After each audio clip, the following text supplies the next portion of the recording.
Hello, everyone. Thank you all for coming. Oh.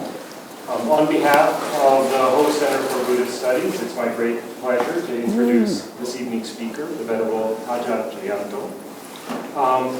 As some of you may know, I've spent most of my professional life studying biographies of eminent monks, mostly medieval monks, long gone from China. But I couldn't help but compare those biographies to the biography of our speaker today. And I initially noticed some differences. The medieval monks, before they're born, usually their mothers have prophetic dreams, and at the moment of their birth there are miracles and auspicious signs. And I haven't discovered those yet, but maybe in your talk you can reveal some of those events as well. But aside from those differences, there are also many similarities in the biography of a medieval monk and the biography of our speaker today. The biographies often begin with a period of study, and in Ajahn Jayanto's case, this began to some extent with study at the University of Wisconsin, which is in some ways the birthplace, or certainly a major center for Buddhist studies in this country.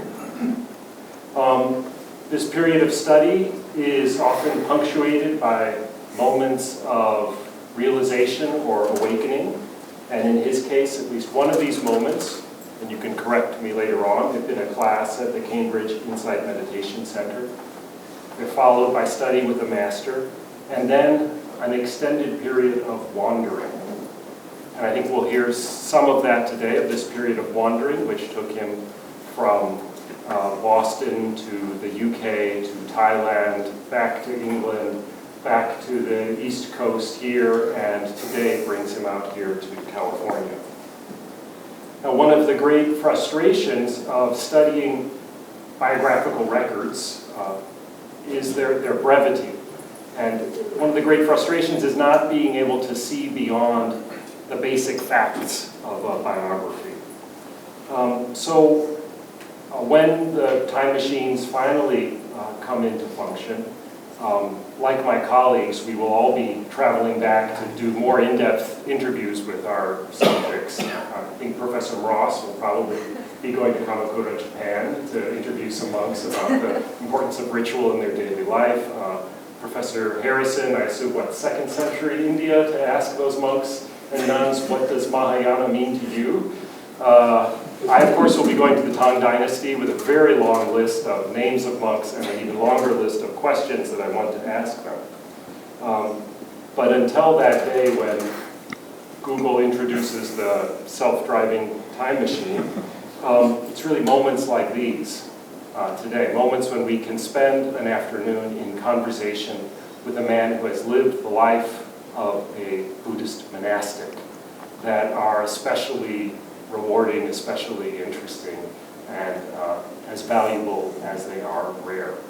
So please join me in welcoming this evening's speaker, the Venerable Ajahn Jayanto. Thank you. Thank you. And how long, what does our time look like in terms of? Total until 7, so you can speak for as long as you like and then take questions. Questions usually until 7? 45 minutes. Sure, yeah, as long good. and as short as you like. Okay, thank you. And can you hear me if I'm speaking like this in the back? So I'll try to project. Yeah, the tradition that I'm a part of is one where we don't generally plan our talks kind of beforehand. It's a sort of spontaneous sharing from the heart. And generally, when we're talking about the Buddhist path and doing it from our own experience, like that, you're often trying to keep yourself out of it, and speak to principles. You might use examples from your own experience, but you're not generally sharing your biography. So this is a sort of unique and interesting to me opportunity to make this more biographical. And I almost feel like asking for forgiveness first for talking about myself as much as I do. I don't know exactly what I'll say, but I will. I do think it's relevant. I'm glad that that the center here is having this approach to asking for sort of more personal histories from monks and nuns who are now engaged in Buddhist practice in this country, in the West, in a time, it's not just the West, it's around the world, a time when kind of modern civilization is transforming a lot of cultures, and certain ways of that have been prevalent in our societies in the past are falling by the wayside and are not appreciated or not as important to people in those societies as they once were. And then new avenues are opening up, like the possibility of self-driving time machines that Google might actually provide for us. I don't think any of us really believe we'll have a time machine, but we will probably be getting into self-driving cars pretty soon, and there's a whole discussion of what is consciousness, what is being human when we have artificial intelligence and a kind of artificial limbs and artificial organs that are being developed. These questions are coming into our culture through science and technology, and the kinds of questions we'll have to ask ourselves as individuals and a society are, in my view, similar to the kinds of questions that bring some of us to the spiritual life, to the monastic life, as a way of pursuing a possibility of investigation and transformation of one's experience as a human being that is natural. It's available to all of us and has been for thousands of years. It's not something which is just opening up now.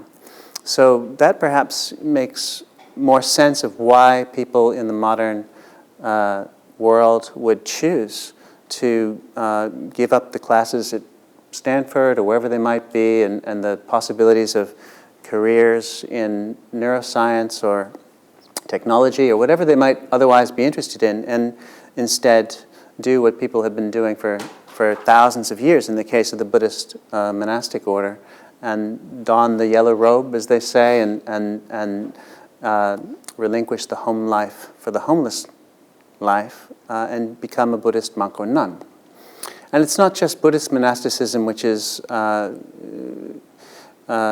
far as I understand, experiencing somewhat of a revival in the midst of the changes that we're experiencing as a culture, modern America, as we develop, but also other contemplative traditions. Any tradition which provides a context for an exploration which is essentially internal and personal, and yet is supported and informed by our relationships through communal relationships, which aren't focused on, say, material development or even, say, the gathering of knowledge that might be usual in a university setting, but the kind of wisdom or knowledge of how we are and why we are, which can only be seen through what we might call insight. And this is a contemplative path. And that word contemplation, or the contemplative life as a phrase, is not often heard, at least it wasn't when I was growing up in just outside of Boston, in Newton, suburb of Boston, in the 1970s and 1980s. And yet, here I am. And so, how does it happen that we have people choosing to enter into the monastic life and give their lives to a path in this form? Because really, we say in this form, it's not the monastic life itself, which is the Buddhist path. The Buddhist path is something any of us, each of us, can travel internally. It has to do with how we are living, how we are being with our experience, and the world in which we find ourselves. So the monastic life is from the perspective of Buddhism, it's a way of facilitating that, which makes it more likely that we can really, truly, deeply follow this path, fully follow it. So it's like where, say, the practice of meditation and the various ways of life that we're encouraged to live as a way of cultivating the heart in Buddhism those ways are available to all of us, whether we're monks or nuns or lay people, whatever we're doing. Well, that is true. The realities of life and the necessities of life for most people mean that it's going to be pretty hard to deepen that in various ways if we're pulled by the usual so-called worldly concerns. And so while, say, meditation in the lay life might be seen as a tool which we can use to develop the heart, the monastic life is kind of just like maybe putting a battery on it and making it into a power tool. So you get a bit more power more easily there, and you can go deeper. So the monastic life is something which has become attractive to many people who want to take it deeper and really want to make it, this path of practice, the priority. And that's what happened to me, certainly. And yet, I didn't know anything about the monastic life or even a path, even a spiritual life, any meaning to religion when I was growing up in elementary school, junior high school, beginning of college, other than the usual that you might assume, that it's, religions provide a stabilizing force in society. They've been around a long time. Maybe that they're the result of, the expressions of a way to address fear that people might have of death and other kinds of ordinary human emotional concerns, but not anything that really had any meaning. Or it might be, from a sort of a cynical point of view, a kind of opiate of society, useful to power structures in society to have religions that keep people nice and happy with things being unfair, so that the people on top can stay on top. Those were the ideas that I had about religion when I was growing up, and really didn't have any idea that I would end up as a monk. But I did have a feeling that life should be going somewhere. There was some meaning, and I would find it. I just didn't know what that would be. So I kind of had a trust as I was growing up in Newton, doing the usual things, some of them good, some of them a bit naughty, that people do in high school, and figuring that when I got to college, then I'd get serious and I'd kind of know what the direction would be. And so I didn't worry about it too much. And then I got to college, which was the University of Wisconsin at Madison. And I didn't know what I wanted to do. And I thought that I'd be forced to get really, to look at this carefully, because the coursework would be very hard, and I wouldn't be able to manage unless I got serious. And unfortunately, I was able to manage, even with not doing much work. And so when I saw that, I decided this isn't good. I should really use this if I'm going to be at university. So I'd better take some time out and figure out what I want to do. And so for me, the spiritual life, the path into the monastic life, really started with a period of travel that I decided to take without it being in any way linked in my mind to religion, but a sort of personal exploration of the kind that you do with a backpack and long hair, and well, I had long hair, but you don't need that. But just traveling off in Europe with no destination. And so I did that for a year and traveled in Europe, took me to the Middle East, to Israel and Egypt. And then when I was there, I found that you were able actually to continue on and travel to India, which for some reason I didn't know why at the time, and I still really don't. But that really fascinated me. As soon as I heard that you could go to India, you didn't need a National Geographic safari to kind of take you there, but you could just, with your backpack, get a plane ticket and go, I was interested. And so I did actually hear at that point, I remember being with a few sort of hippie travelers on a beach in the south of Israel in 1986, that there were masters, teachers, spiritual teachers in India who could do miraculous things. And I was interested in that, I found. And I found that while we were having conversations about life, the universe, and everything, I surprised myself by some of the answers I was giving others when they asked me what I thought happened after death. And I thought, I didn't know I felt that. When I would say, I didn't think it ended with death. Because up until that point, I did think it ended with death. And so I found that just taking myself out of the usual routines and particularly the relationships I'd already developed, the friends I had in the States, my family and everything else, just being in a totally different context at the age of 19, I started to change in ways I hadn't predicted, and yet were leading me towards exploring avenues of the, I would say, I didn't think of it as religious experience, I thought of it as the experience of transformation, the transformation of one's experience as a human. So I thought, could miracles be possible? Wow. And something in me told me, yes, there's more than just what we see and more than just what we currently understand with Newtonian physics and even beyond it with quantum physics, and where we happen to be in our scientific understanding right now as a culture.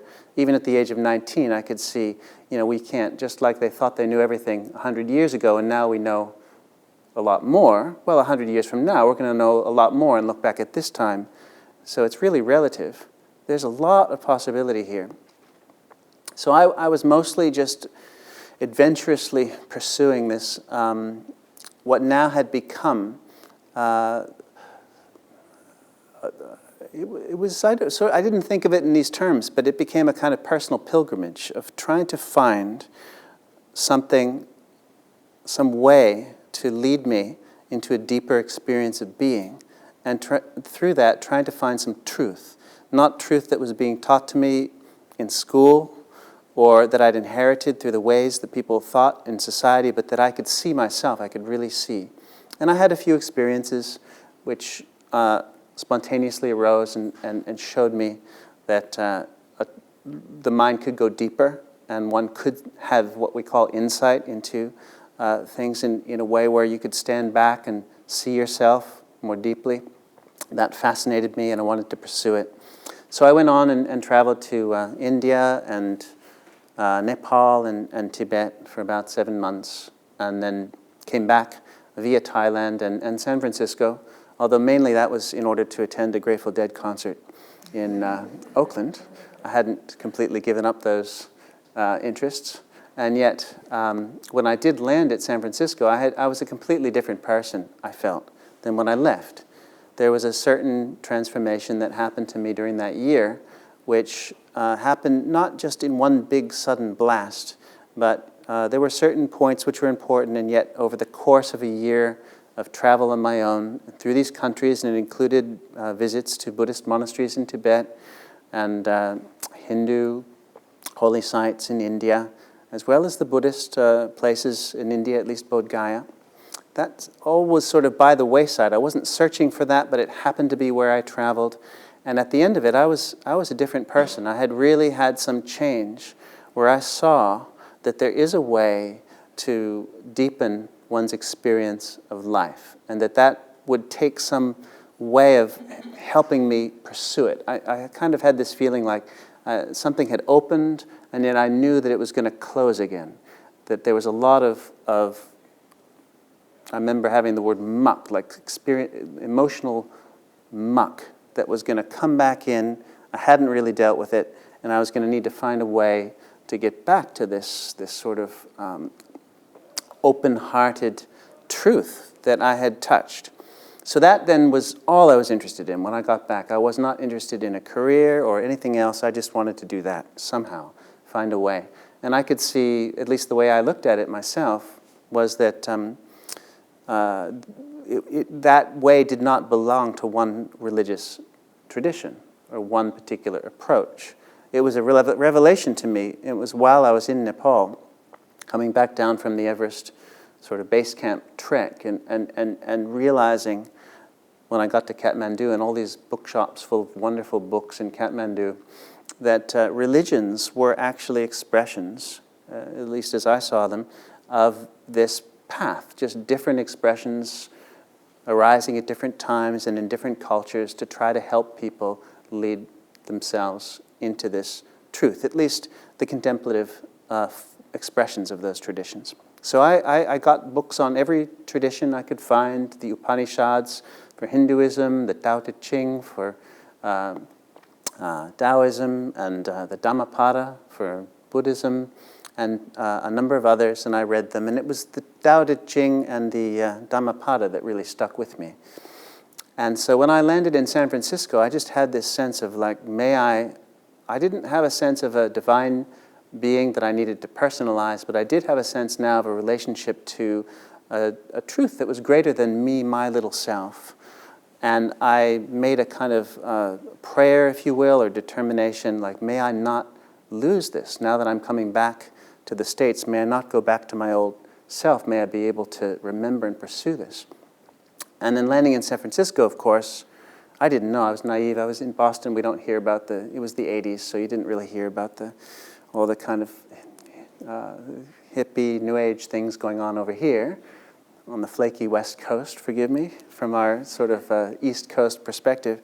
But I was immediately, even at the airport, greeted by Hare Krishna, who wanted me to eat in the wonderful vegetarian restaurant they had, and then got to Berkeley, where I had friends that I'd met during my travels, and they introduced me to all kinds of shamanic healers and psychics of all kinds. And there was a whole world, I realized, expressing itself in various ways. And none of that actually in the end attracted me, although I was invited to join this or that group. And the two reasons at the time were that a lot of it had to do with money. People were asking for money for whatever it was, and I just had this feeling that this is sacred, this is kind of holy, and it shouldn't involve buying and selling and the transfer of money. So that was one thing. And the other thing was, it really felt like there was a lot of people were, well-meaning, but really trying to become special spiritual people, like trying to be a master or trying to be seen as wise or special. And I just felt that from the openings that I'd had over that year, that was almost the opposite direction of where I needed to go. I needed to go in just giving up wanting to be somebody special or wanting to be anything at all. And I realized at that point, really, the Dhammapada had probably sunk in more than the others. And that's the Buddha's teachings, which every tradition preserves in a sort of a poetic phrase-like format, some of the earliest and most fundamental teachings of the Buddha. So when I got back to college, it was kind of almost like, well, I guess it would be probably good to have a degree, but I'm not interested in any of this. I'll just get one in case I don't find anything in the meantime. And that wasn't enough, really, to keep my grade point average satisfactory. And when I realized that, I thought I better just pull out rather than ruin my prospects if I ever have to return. And so I did. And then I didn't know what I'd do. So I also, at the same time as all of this, and for a few years earlier, did know about Buddhist meditation because my mother in the Boston area had started meditating. And it was through the Cambridge Insight Meditation Center that you mentioned earlier. And so when I went back for the Christmas break that year, she asked me what I wanted to do, and I remember saying, well, I have to decide whether I want to be extroverted or introverted. And if I want to be extroverted, I thought I'd go to South America and do some social work and try to explore some religious tradition down there. I don't know where I got that idea, but it was there.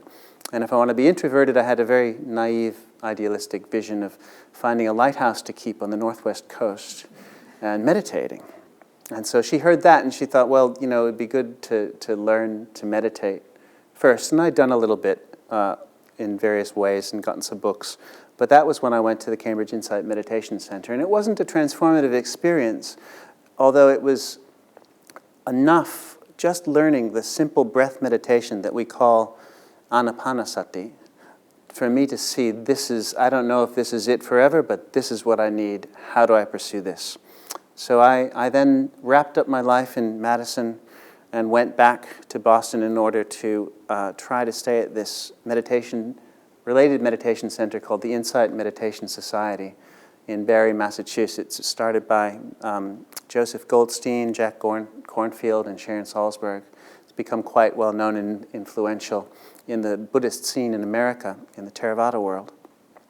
And I spent 6 months there really trying to see. And I could see that being a staff member there wouldn't really give me what I felt I was looking for. At that point, I realized what I was looking for was a training, something that wasn't just a set of principles that would be something that I would then use on my own, now and then referring to somebody else, but mainly just trying to use those in my life. But rather somebody who would, or at least some community, some situation that would help to guide me and help form me as I worked with the principles of these teachings. So then I realized, okay, in this tradition, that means the monastic life. Where can I go? And I asked. And I was willing to go anywhere in the world as long as I could trust the teacher. That was the most important thing to me. And then I remember saying that, if there is a teacher that speaks English, that would be nice, because then I wouldn't have to spend the first 3 or 4 years learning another language. But it didn't really matter too much. And the teachers there recommended Ajahn Jayanto, who's an American teacher, some of you know. He was based in England, although he'd started in Thailand, in the community of which I'm now a part.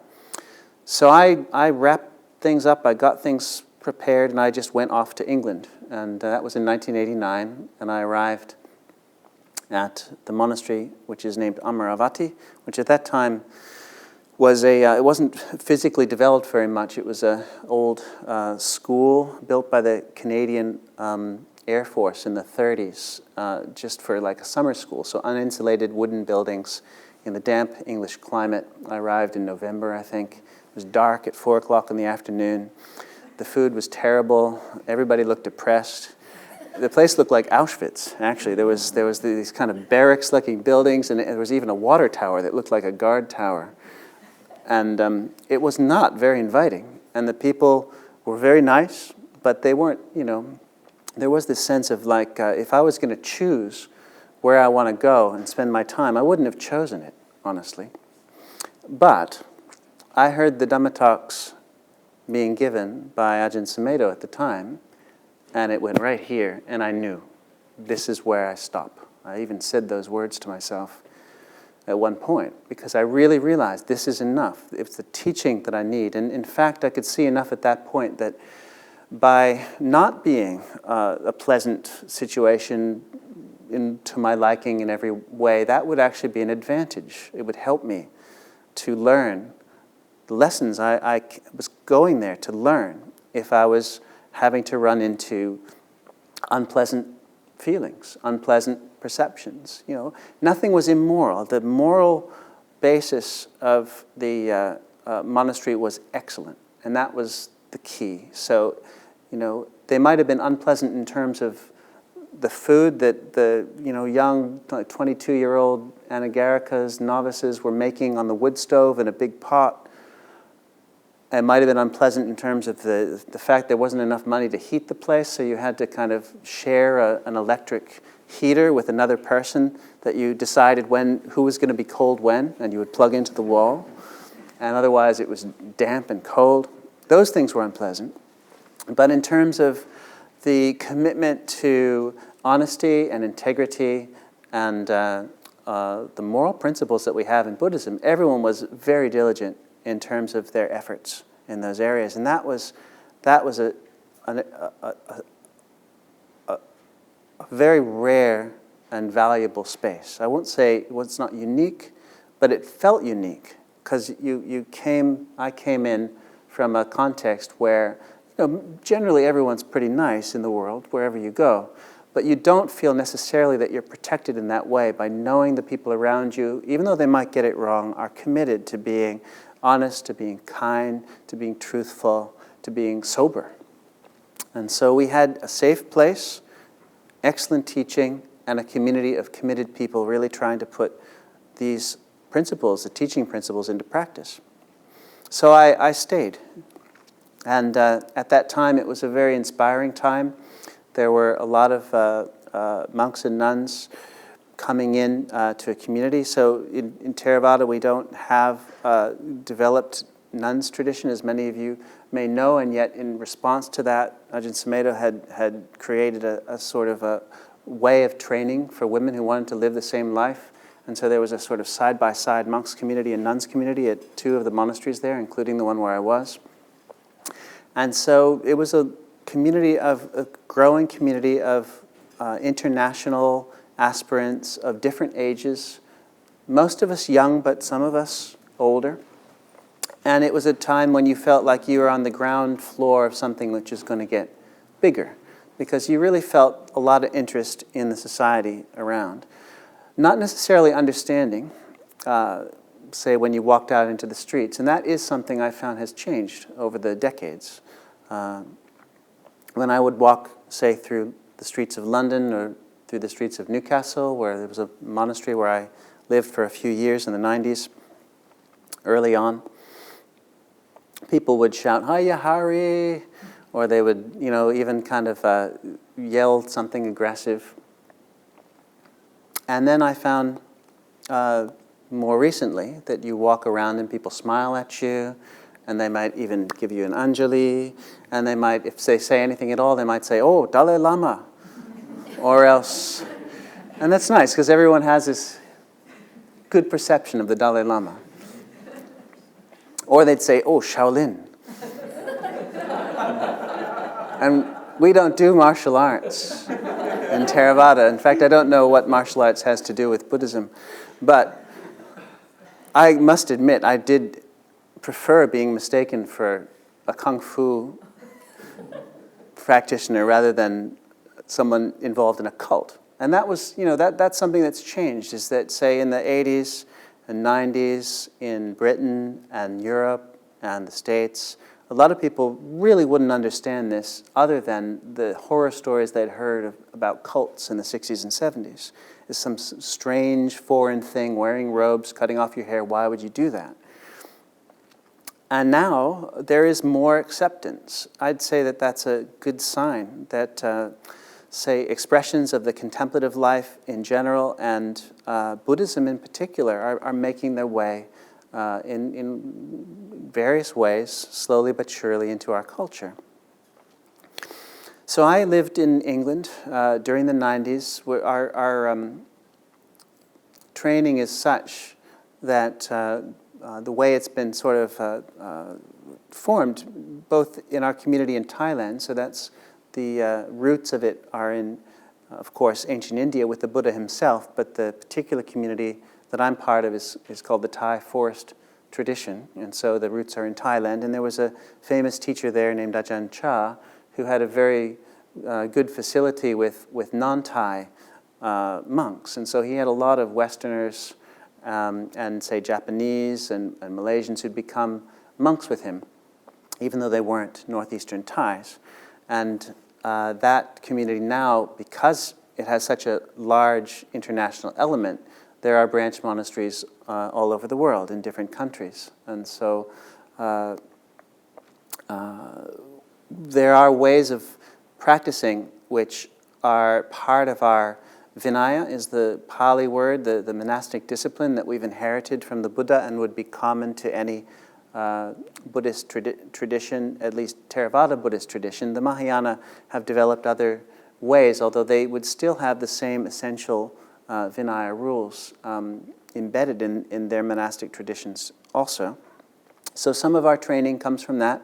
Some of our training then also comes from the ways it's developed in Thailand over the years, and particularly what they call the Thai forest tradition was an expression that you'd find in, say, many religious traditions, certainly in Buddhism. I think over the years in different countries and cultures where it's gone, there's been as it gets more accepted and more supported, it comes closer to the power institutions and more wealthy, and then it sort of gets corrupted in things in terms of the spirit of it and what it's really there for, to help with this path of the transformation of the heart. That falls away. And so then there are these sort of reform movements of getting back to basics, getting back to the real principles, going back to the forests, and meditating and following the rules that we have. So the Thai forest tradition was one such movement, and there's a real emphasis in simplicity and renunciation and following the rules that we have very strictly and meditating, really using the life for its purpose of transforming the heart and learning about the mind. So some of the trainings that we have come from how that's expressed itself in Thailand. And then when I was in England it had been developing there. In fact, one of the senior monks, I remember, gave a slightly humorous talk where he said, well, what we have here now is not necessarily the Thai forest tradition, it's more like the English countryside tradition. Because there were adaptations, we couldn't, we had to wear wellies, these rubber boots that we wear in England, rather than just sandals, because it could get really cold and muddy. So there'd be these Vinaya discussions, okay, when can you wear a welly? And what color should the wellies be? Okay, black is okay, brown is okay, blue is right out. So we had these developing extras in the West that were slowly transforming how we were actually sort of expressing the life physically. And that continues to this day, and it's informed by communal discussion and by a real having first surrendered to the tradition as it already is, internalized it, really learned the spirit of it, and then one is in a better position with the help of others and more senior members of the community to make decisions on how to adapt when an adaptation seems like it's required. And there are certain rules that cannot be adapted and certain rules that can be interpreted in certain ways, and so it's not a sort of carte blanche to just adapt whatever we want. And yet, having given ourselves into the tradition as it is, without really questioning too much, just taking it on, training, learning it as it is, surrendering the sense of like following our ideas about how it should be or how we think it should be changed, our views and opinions, learning to let those go, then you get a sense of what it feels like, what it means to live as a monk or live as a nun. And to live as a samana is the word we use, a renunciant. Using this form to help us develop the spiritual life, which is common to all of us, and yet has very specific ways when you're living in a monastery and you're not living, as we say, in the world anymore. Of course, we're in the world, we're all in the world, but it's not, the values are different. The priority now is setting things up so it really supports ourselves and others and those who come to the monastery in this movement of the heart. And so renunciation becomes something that makes sense, not something that is a kind of, it's not something which is meant to help us run away from experience. It's not a judgment about what we give up, but it's rather recognition that, one, we have other priorities, and so giving things up will help us simplify, make things more peaceful by not doing this and not doing that. And two, by choosing to renounce, to give up certain things, not be able to do things you might otherwise do or want to do or have or want to have, it creates a certain pressure, a certain intensity, and we're trying to use our life to learn about our minds and hearts in a way where that intensity becomes useful. So we do it consciously. One of the rules is not to eat food after noon. So we eat between dawn and noon. And there's nothing moral about that, right? It's not immoral to eat food at 4 o'clock in the afternoon. But we don't eat food at 4 o'clock in the afternoon. So why? That's something that we're using in terms of renunciation. And, because the Buddha said to do it that way. That's the first reason.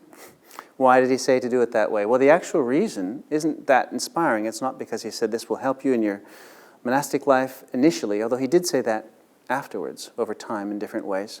But initially it was because the monks and nuns were walking around for alms, with their alms bowls, at any and all times of day and night. And at one time, somebody during the early mornings, it was still dark, was walking with her alms bowl, and someone who had been up, a woman who was cooking on a fire, saw the monk and got scared half to death thinking it was a ghost. And so she complained to the Buddha, how can these monks be wandering around at night? They're scaring people. And the Buddha just said, okay, just eat between dawn and noon.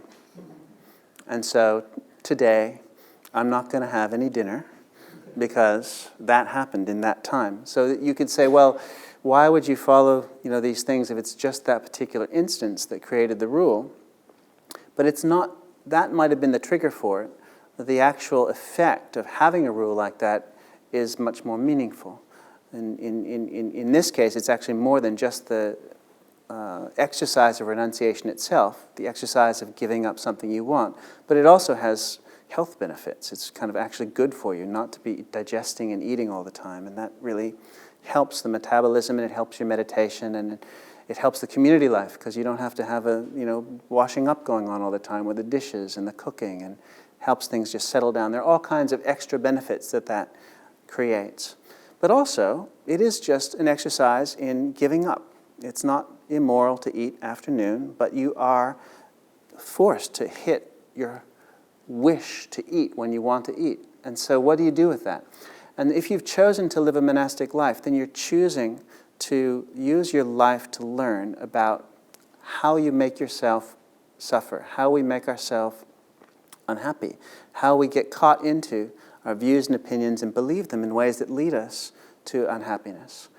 This is something that starts to interest us greatly, and we realize we can't just think about it and learn that way. We have to actually enact it, see it in action, and be able to practice. We have this word practice that comes up in our life a lot, our teachings a lot. And it really is a practice. It's not something that we just learn and then know in our, conceptually. We have to enact and practice being with our experience in a way where we're not going to get caught into suffering, and then we'll get it wrong, and we learn from that, and we try again, we get it wrong, we learn from that. So this idea of a training of the heart is very important and key to understanding why the monastic life would hold any interest to people these days. And so it is becoming more and more popular. In the 90s in England, as I was saying earlier, so we have this training structure which had been sort of adapted from what we'd inherited and based on principles you find in the Vinaya as left to us by the Buddha, where you won't really wander on your own or take your own sort of initiative to go here and there until you've been a monk for at least 5 years. And so we have a training where you're a novice for a year, and then you're sort of a different kind of novice for a further year, so it's about 2 years of novitiate, and then if you become a monk, say in my case, it's 5 years of just really going where you're asked to go, not really sort of deciding anything much for yourself except on a personal level, but just surrendering into it and learning. And that's a very valuable period where you have the opportunity not to follow your views and opinions and wishes and wants, and instead learn that, yes, actually, even though it is unpleasant, I can be completely content sitting here in the dark, damp, English, wooden room, not complaining. Now, normally I'd be complaining and thinking, how do I get out of this? But I've chosen to use this. It's not going to kill me. I'm not going to get arthritis just from a few months when I'm 22 years old. It's much more comfortable these days, actually. But that's a problem, actually. I do think now that I am responsible for the training of others in a monastery in New Hampshire, how can we keep it from being too comfortable? Because it's going to be a problem. You're not going to get challenged in the ways you need to be challenged in order to see yourself. You don't want to wear hair shirts and sort of punish yourself. So that's not what these things are about. But you also don't want it to be too easy. You want it to be a challenge, a training. So I did that in England for the period of training. Say it was about 7 or 8 years, and then had the opportunity to go to Thailand and did so. Someone offered me a plane ticket. And I had the blessing of the teacher, the abbot of where I was staying, and went down to see Ajahn Jayanto, who was at a different monastery, and then went off. And initially stayed at the monastery that we have in Thailand, which is a sort of sister monastery to Ajahn Chah's own Thai monastery, and it's called the International Forest Monastery, or Wat Pa Nanachat are the words in Thai. And that's a monastery like some of the ones that I'd been in England, in the sense that it's an international community, and the lingua franca there is English.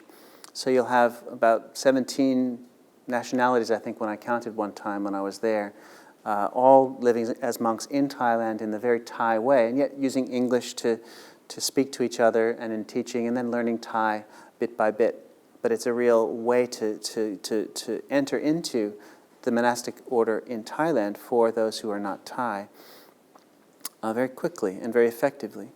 So I spent some time there, but I was really itching to test myself on my own in the ways that we have in our tradition. So you had mentioned wandering being often a feature of the biographies of early monks, and that's still true in the way that we practice in our tradition in Thailand. The wandering actually has this Thai word which comes from the Pali dutanga, and the Thai word is tudong, and so you say we go tudong, and it means you go wandering as a monk with your alms bowl and your robes and not much else, and you sleep outside in whatever place you might find, and you go wherever you are with your bowl to see if anyone might give you some food in the morning, and you just eat that, and you continue, and you find places to meditate, and you learn from your experience, from not knowing if you're going to eat or what you're going to eat or where you're going to sleep or where you're going to be.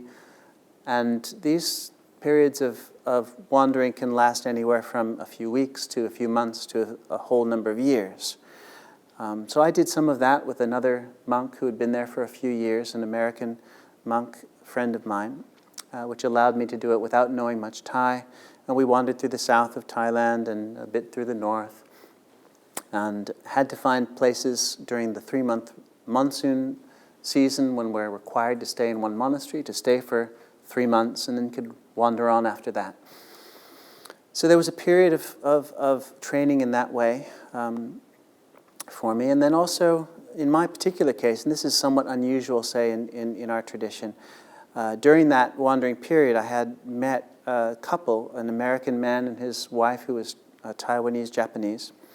And they did have a respect not only for the Buddhism around them in Thailand, but also for the Mahayana tradition, which is more what they had experienced, both Tibetan and Taiwanese Mahayana.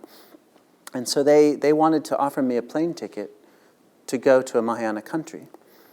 And I didn't accept it for some time until I considered why I might accept such an offer. But in the end, I thought it would be a useful experience to learn. Not only would it possibly be challenging for me, but also good to take myself completely out of the context in which I'd been a monk before. Even in England, although it was foreign to Buddhism, I was living in this little microculture of the monastery and the monastery supporters. But this would be something different. It would be Buddhist. In the end, I accepted, and it was a ticket to Japan, a return ticket, which went through Taipei, so I'd be able to stop in Taiwan as well.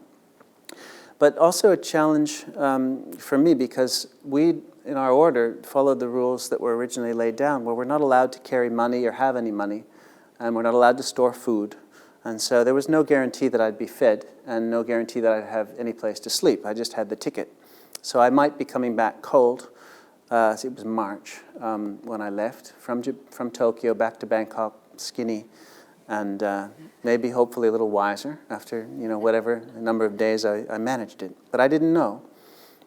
The other reason I felt that it would be useful is because I did think eventually I'd end up back in the West, and that this is a time when, as we see here at Stanford, many different Buddhist cultures are coming together, and it's an interesting time in that way. Who knows what kind of Buddhism we will have 200 years from now, but it is a time when there's more interaction, more exposure to each other, more dialogue between the different Buddhist traditions, as well as a translation of each of those traditions into a new culture. And so I felt it would be useful for me to have had some kind of direct experience of how other Buddhist cultures live their Buddhism, how it actually is being lived. I knew some of the conceptual, the sort of theoretical differences between the traditions, the traditional bias that, say, Mahayana traditions will have about the Theravada, calling it the Hinayana, the lesser vehicle. It's a more sort of selfish Buddhism, where you're kind of concerned for yourself to get out of this, and that's all you should be thinking about. Whereas the Mahayana are the altruistic ones of giving up your own salvation for others and caring about in a compassionate way everyone else. And that would be the Mahayana bias. And then the Theravada, we had our own bias of like, we're the real Buddhism that still does the thing that the Buddha actually taught. And then there's this new religion that developed called Mahayana, which does all these other things that the Buddha never taught. And so I knew that neither of those sort of biased positions could be true. You'll find, as one Tibetan teacher in England in the 80s said, you'll find Mahayana people in the Theravada, and you'll find Hinayana people in the Mahayana, and the other way around. It's more a attitude of heart that any of us can have, no matter what tradition we're in, whether we're focused on ourselves, focused on others. And in the end, really, I would say the Buddhist path is leading us through a kind of compassionate, altruistic way of life, and yet focusing, using the personal experience as one's focus to do that, to no longer needing to divide between self and other. So I thought it would be useful, and I did wander then. I got off the plane in Tokyo, and a day before, maybe it was 2 days before, I'd been given the name of a priest, and some message had been sent to him. So it turned out that I was met by surprise. I didn't realize that I'd be met, but I was met at the airport in Tokyo, and I won't go into the whole story because we'd be here very long and there'd never be any chance for questions, but in the end did do a fair bit of wandering, which included Japanese priests of different kinds handing me off from one to the other, and staying in their temples, as well as Japanese lay people who practiced different types of Buddhism, some of them Soto Zen, some of them Tibetan Buddhism, kind of hosting me, and some periods of hitchhiking and getting picked up by Japanese truckers and using my little Lonely Planet Japanese phrase book to get around Japan, and going alms round when I needed to, standing in Japanese towns with my bowl in the way that we've developed in the West. I had done so in England, and we do now in the States, whereas in Thailand and Buddhist countries where they still have a tradition of alms round, as we say, people will know in those cultures what you're doing when you walk slowly through the town with your bowl. And yet in cultures that don't have that, even the Buddhist cultures now, say in Japan included, they won't necessarily know what you're doing, and they won't want to interrupt you. They'll be very polite and respectful, and you won't get anything to eat. So what we've developed is a way of just simply standing quietly with our eyes cast down, so you're not kind of looking around as if you want something, and having a lid on your bowl, which you do anyway, and allowing people, if they wish, to approach you. And generally people think that you're collecting money for your religion. In the West, they might not know what that is. In Japan, they probably also didn't know what that was because it was a different color than they're used to. And yet, having the lid on the bowl is key because it allows us to say, oh, that's very kind, but I don't accept money. And if they ask, oh, well, what are you doing? There's a chance to explain, well, I live on the food that's offered, and it's all I can eat. And it's just our tradition to be available for offerings in the morning. And so more often than not, people will say, oh, well, what would you like? And so they'll then go off, and you'll have to remember, okay, there's the woman in the red hat, because somebody else will have come also and said, okay, well, what would you like? And then they'll go off, and there's the man in the black jacket. And then the first one will come back and give you a bag of food, more than you can eat, but you'll wait for the man in the red jacket and whoever else. And I found that in England, and the monks and the nuns have found there, we can go for weeks traveling through villages, living on alms food, and have far more food than we need. And we're not allowed to store it overnight, and so you end up looking for poor families or churches to leave the extra food and then wander on to the next village. So I did a little bit of this in Japan. And during that journey, I was offered a chance to go to Korea in the form of a boat ticket. And so I did take the boat to Busan from Fukuoka in the south of Japan. Got off with just a phone number and the name of a center in Seoul called the Lotus Lantern Center, and the desire to see if I could stay there for a number of months. The monsoon season was coming up, and it was a time when we needed to stay in one place for 3 months. and many adventures. Long story short, I did stay with a monastery in Korea for the 3 months of the rainy season retreat. And it was a monastery which was a sort of fledgling effort in the vein that I've just described, our International Forest Monastery in Thailand. It was a part of the Chogye order, the main sort of part of the Korean monastic order there, and a little monastery that was a sort of effort to allow international people to become monks. And so the monks that I was living with were from Russia and Kyrgyzstan and Bangladesh and Switzerland, rather than from Korea. And yet the abbot was Korean, and we did a lot of going to some of the other Korean monasteries from time to time. So I had a certain exposure there to Mahayana Buddhism as being practiced in Japan and in Korea, and then on the way back in Taiwan, where the relatives of the people who'd given me the ticket in the first place had a friend who took me around to many different monasteries, and I met quite a few of the teachers and the Buddhist scene there. Then I went back to Thailand and engaged in some years of solitary practice. One of the nice things about Thailand is there are many caves and little places where there's just a little hut where a monk can live alone and practice without much need to do anything else. Just go out in the morning with the bowl to get the food. So I did that for a couple of years and was very happy. In fact, I could have continued to do that for a long, long time. And I felt even for the rest of my life. It was a very pleasant life.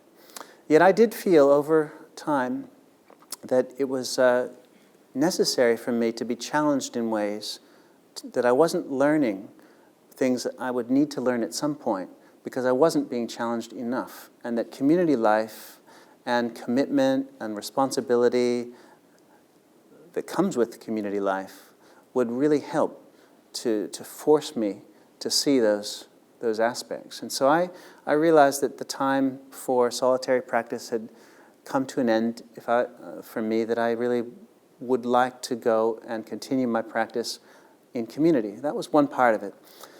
And the other part was that I really felt incredibly grateful. I had really benefited from these years of practice, the initial training years in England, continuing the training in Thailand, the time on my own in Thailand. And I felt myself to be a different person in some significant ways and really felt grateful. So I just wanted to go back out of gratitude to help others live this life and to kind of give back to the teachers who had helped me, because there they were having to administer these monasteries, and there I was sitting in this bamboo grass roof kuti, happy that I didn't have to do anything. So I went back to England in 2006 and to the monastery where my teacher Ajahn Jayanto was, Amaravati, the same one that was so uncomfortable when I first arrived in 1989. By now it's well supported, new buildings built, all very nice, even central heating. And yet the teaching is just as pure. And so many people continue to come. The community has grown, the lay community has grown. It's really quite evident that Buddhism in this form is taking root in England, in that culture. Being from New England, from having grown up in Boston and having visited from time to time over the years, my parents, and including, of course, my mother being a Buddhist practitioner and having friends and other kind of Buddhist practitioners who'd grown around the monks and nuns from our monasteries who would go from time to time to teach there. There had been, for a long time, a group that had wanted us to have a branch monastery there. And so every time I would go back over the years, they'd ask me, and I'd say, no, hope you find a good monk, good idea, bye-bye. But now I realized that in the same sort of vein, I felt grateful, and that I recognized that while Boston is kind of like the Bay Area, there's everything there in the spiritual scene, but what they didn't have was a training monastery in the ways that I'd experienced it. And so I in conjunction with some of the teachers in England, started to feel that I could accept the invitation if it came again. And in 2009, it came again, and I decided that over the course of the next few years, I'd start moving back to just see if it would be possible. And so that was what happened in 2013. With one other monk and a novice that we had there, stayed in a rented apartment in Boston, in Allston, and we just went alms round every day for the rainy season retreat. So it was about 4 months total, and to see if there'd be interest. And there was a lot of interest. And there was also a big property in New Hampshire where the owner, who was also Buddhist and looking to sell, really wanted us to take it on as a monastery. And there's a long story around that, which I won't go into, but that's now where I've ended up. And we have a new monastery in the southern part of New Hampshire in a town called Temple. And so the monastery is named Temple Forest Monastery, which causes no end of confusion. I say, why don't you call it Forest Temple Monastery? But it's the Forest Monastery in the town of Temple. So it's Temple Forest Monastery. But we also have a Pali name, just to make things more confusing, called Jetavana. And Jetavana is, of course, the second monastery of the Buddha in the Buddha's time. The Buddha spent more rainy season retreats himself at Jetavana than any other place.